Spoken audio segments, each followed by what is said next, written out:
இல்லக விளக்கது இருள் கெடுப்பது, சொல்லக விளக்கது சோதி உள்ளது, பல்லக விளக்கது பலரும் காண்பது, நல் அக விளக்கது நமச்சிவாயமே. அஸ்ட்ரோ பக்தி டாக் நேயர்களுக்கு இனிய காலை வணக்கங்கள். வணக்கம் கும்பராசி அன்பர்களே. 10/11/2025 16/11/2025 வரையான இந்த காலகட்டங்களிலே சனி பகவான் வக்கரகதியிலே அமரக்கூடிய இந்த சூழ்நிலையிலே, புத பகவான் வக்கரகதியிலே அமரக்கூடிய இந்த சூழ்நிலையிலே, சந்திரன் புனர்பூச நட்சத்திரத்திலிருந்து அஸ்த நட்சத்திரம் வரைக்கும் பயணம் செய்கிறார். குரு அதிசாரமாக உச்சகதியிலே இருக்கிறார். இதில் பாருங்கள், சனி வக்கரம், புத வக்கரம், செவ்வாய் ஆட்சி, சுக்கிரன் ஆட்சி, குரு உச்சம் என்ற அனைத்து விதமான கிரகங்களும் ஒரு தன் நிலையிலே மாற்றங்களை கொண்டு இருக்கிறது. 6ஆம் இடம் என்கிற இடத்திலே குரு அமர்ந்திருக்கிறார். மனதிலே நிறைய கவலையை கொடுத்து கொண்டு இருக்கக்கூடிய சூழ்நிலை. 5ஆம் இடத்திலே சந்திர பகவான் புனர்பூச நட்சத்திரத்திலிருந்து பயணம். அவர் 8ஆம் இடமான அஸ்த நட்சத்திரம் வரைக்கும் வரப்போகிறார். அப்போ சந்திராஷ்டமம் எஃபெக்ட் இந்த வார கடைசியில் இருக்கும். அப்போ எப்படி சார் என் வாழ்க்கை இருக்கும் இந்த வாரம் அப்படின்றது தான் உங்களுடைய கேள்வி. இந்த கேள்விக்கான பதில் ரொம்ப சிம்பிள். ஒரு 2 நாள் கொஞ்சம் ரிலாக்ஸாக இருக்க முடியும் அப்படிங்கிறது. எந்த 2 நாள்? 14, 13, 14, 15 2 நாள் கொஞ்சம் ரிலாக்ஸாக இந்த வாரத்தை ஓட்டலாம். மற்ற நாள்லாம் சார் அப்படின்னா கவலைப்படாதீங்க. எல்லாத்துக்கும் ஒரு அழகான சொல்யூஷனை தான் சுவாமி கொடுத்துருப்பார். அந்த என்ன சொல்யூஷன் தான் பார்க்க போகிறோம். குரு அப்படிங்கிறவர் 6ஆம் இடத்தில் அமர்ந்து கொண்டு இருக்கிறார்னு பார்த்தோம். இருக்கிற இடத்துல கொஞ்சம் பெரிய மாற்றங்களை கொடுக்கக்கூடிய அந்த குருவானவர் தன்னுடைய பார்வையாலே நல்ல பலன் கொடுப்பார். பார்க்கிற பார்வை 10ஆம் இடத்தை பார்க்கிறார், தொழில்ஸ்தானத்தை பார்க்கிறார். அங்கே செவ்வாயும் புதனும் இருக்கிறார்கள். செவ்வாய் ஆட்சியில் வேற உட்கார்ந்துருக்கிறார். புதன் வக்கரகதியில் இருக்கிறார். அதனாலே உங்களுக்கு தொழிலிலே நல்ல முன்னேற்றங்களை கொடுக்கக்கூடிய எண்ண ஓட்டங்கள் வரும், தைரியம் கிடைக்கும். 2ஆம் இடம்ங்கிற தனஸ்தானம், குடும்பஸ்தானம், வாக்குஸ்தானம் என்கிற இடத்திலே சனி பகவான் வக்கரகதியிலே இருப்பது, அதையும் குரு பார்க்கிறார். சனி பகவான் லக்னத்தை தொட போகிறார், ராசியை தொட போகிறார், அதாவது கும்பராசியை தொட போகிறார். அப்போது தன்னுடைய இடத்துக்கே போகிறதுனால மருத்துவ செலவுகள் குறையும். அவர் குரு பார்க்கிறதுனாலே அதுக்கான கடாட்சத்தை ஏற்படுத்துவார். அப்போ உங்களுக்கு நல்லது நடந்துருச்சுங்களா? இப்போது சுக்கிரன் ஆட்சியில் உட்கார்ந்துருக்கிறார். அவர் சூரியனோடு உட்கார்ந்துட்டு பார்க்குறார். சூரியன் உங்கள் ராசியின் 7ஆம் இடத்துக்காரர், வெற்றிக்குரியவர், வேலைக்குரியவர். அதனால் புதிய வேலை வாய்ப்புகளை, நளினமானவைகளை, ஸ்மார்ட் அப்படின்னு சொல்லுவோம், அந்த மாதிரி ஸ்மார்ட் எஃபிஷியன்சியை ஒர்க்கெல்லாம் பண்ணினீங்கன்னா உங்களுக்கான ரெகக்னிஷன் டெஃபினட்டாக இருக்குது. முயற்சிகள், தன்னம்பிக்கைகள், தைரியங்கள், இதை எல்லாத்தையும் வளர்த்து கொண்டு நீங்கள் செய்யக்கூடிய காரியங்கள் உங்களுக்கு வெற்றியை தரும். 9ஆம் இடத்திலிருந்து இருக்கக்கூடிய சூரியனால் சின்ன சின்ன அச்சங்கள் இருந்தாலும் உங்களுடைய முயற்சிகளை வீணில்லாமல் போகும். நல்ல பலன் வருவதற்கான வாய்ப்புகள், குடும்பத்திலே சுப நிகழ்ச்சிகளுக்கான வாய்ப்புகள், இதை எல்லாத்தையும் ஏற்படுத்தக்கூடிய சூழ்நிலையை இந்த சூரிய சுக்கிர சேர்க்கையும் தரும்.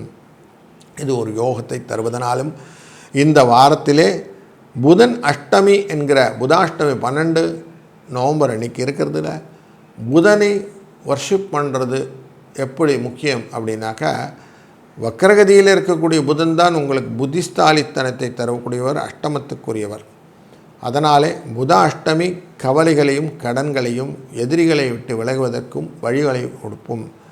செய்வினை, பில்லி, ஏவல்கள் போன்றவற்றிலிருந்து விடுதலை கிடைக்கும். அப்படினால அவசியம் இந்த நாளிலே பைரவரை வணங்க நீங்கள் வெற்றிலை மாலையை சாற்றி சாயங்கால வேளையில் போய் அவரை போய் பார்த்து 2 விளக்கை போட்டு நல்ல சுவாமி நீ தான் காப்பாற்றணும் வேண்டிட்டு வாங்க.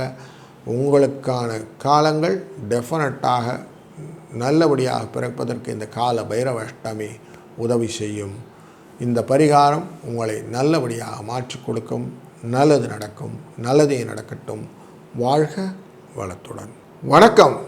மீனராசி அன்பர்களே, உங்களுடைய ராசிக்குள்ளர சனி பகவான் வக்கரகதியில் இருக்கக்கூடிய இந்த வாரம் 10/11/2025 16/11/2025 வரை உங்களுக்கு எப்படி இந்த வாரம் அமைப்பு வருதுன்னு பார்க்க போகிறோம்.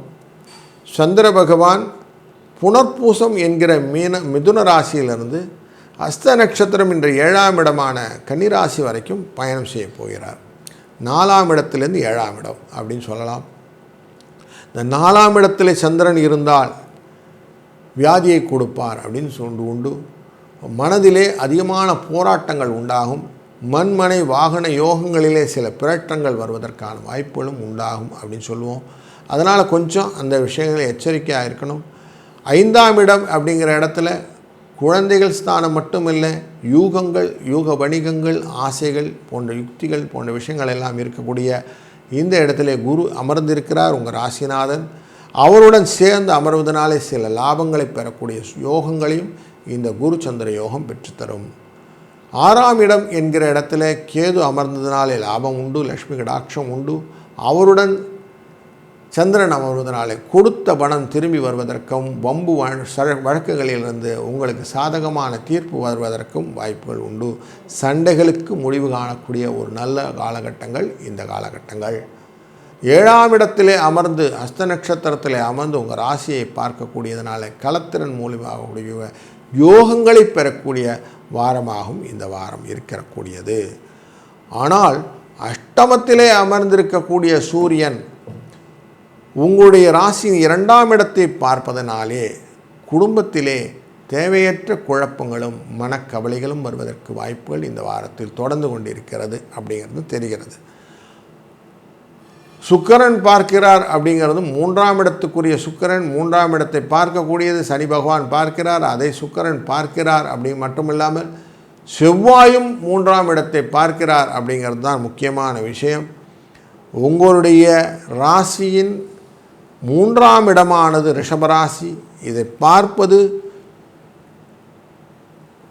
சுக்கிரனுடைய இந்த வீட்டையும் பார்க்கிறது செவ்வாய். அப்படிங்கிறதுனால செவ்வாய் 9ஆம் இடத்தில் பார்க்கிறார், சனி பகவானும் பார்க்கிறார். அப்படிங்கிறதுனாலும் 9இல் அமர்ந்ததுனாலே உங்கள் லைஃப்பில் நிறைய முக்கியமான முடிவுகள் எல்லாம் எடுப்பீர்கள். சொத்து சம்பந்தப்பட்ட விஷயங்கள் எல்லாம், தந்தை சொல்மிக்க மந்திரம் இல்லைன்னு அவர் சொன்னபடி கேட்டுக்கிறேன் அப்படின்னு சொல்லி குருவின் பார்வையினால் வரக்கூடிய விஷயங்கள் எல்லாம், குடும்பத்தில் குழப்பம் இல்லாத விஷயங்கள் எல்லாம் நடப்பதற்கு வாய்ப்புகள் நிறைய இருக்கிறது.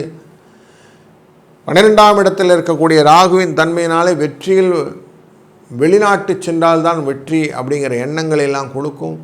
அது சந்திரனும் கேதுவும் சேர்ந்து பார்க்கக்கூடிய நாட்களிலே 14ஆம் தேதி வாக்கிலே உங்களுக்கு மனசிலே இந்த ஊரில் நமக்கு சம்பாதிக்க முடியாது, வெளியூரில் போகலாமா அப்படிங்கிற எண்ணங்கள் எல்லாம் கொடுக்கக்கூடியது. ஏன்னா தனி ராசியில் இருக்கக்கூடியது குரு அமர்ந்திருக்கிறார், சனி பகவான் அமர்ந்திருக்கிறார், செவ்வாய் அமர்ந்திருக்கிறார் என்போது உங்களுக்கு மனதிலே வெளிநாட்டுக்கு சென்று வர்த்தகங்கள் செய்ய வேண்டும், வெளிநாட்டில் சென்று வேலை செய்ய வேண்டும் என்ற எண்ண ஓட்டங்களிலே கொடுக்கும். அதன் மூலியமாக லாபத்தை பெறுவதற்கான வாய்ப்புகளும் இருக்கிறது. இப்படி உங்களுக்கு நிறைய குழப்பங்களும் சந்தேகங்களும் இருக்கக்கூடிய இந்த வாரத்திலே ரம ஏகாதசி என்கிற ஏகாதசி விரதம் உங்களுக்கு தெளிவை கொடுக்கும். ஏன்னா புதன் வக்கரத்தில் இருக்கும்போது இந்த விஷயங்களெல்லாம் இப்படி தான் இருக்கும். அந்த வக்கரத்திலிருந்து இருக்கும்போது நம்ம செய்யக்கூடிய ஒரு நல்ல பரிகாரம் இந்த ரம ஏகாதசியின் போது ஏகாதசி விரதம் இருந்து விஷ்ணு பகவானை வழிபடும் போது அதிதேவதையான அவரை வழிபடுவதனாலே உங்களுடைய மனதில் இருக்க குழப்பங்கள் நிர்தர்சனமாக விலகிவிடும். அதனால் உங்களுக்கு தெளிவான முடிவுகளை எடுக்க திறன் கிடைத்துவிடும் என்பதை புரிந்து கொண்டீர்களானால் இந்த பரிகாரம் உங்களுக்கு பயனுள்ளதாக அமையும். இந்த வாரத்திலே நல்லது நடக்கும். நல்லதே நடக்கட்டும். வாழ்க